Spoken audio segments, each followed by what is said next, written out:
nakaka-happy, di ba? Yes. Pero ikaw, Igan, happy ka ba ngayon? Always. Lalim Enjoy na life.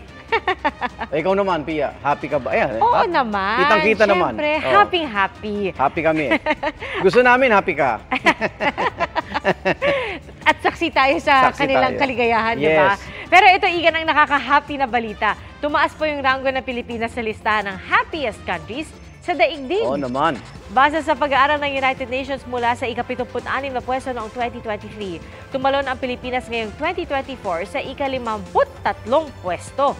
At tayo rin ang ika-5 pinakamasaya sa Asia, kasunod ng South Korea, Japan, Taiwan at Singapore. Finland pa rin ang pinakamasayang bansa sa ika-7 sunod na taon. At kasunod ang Denmark, Iceland at Sweden.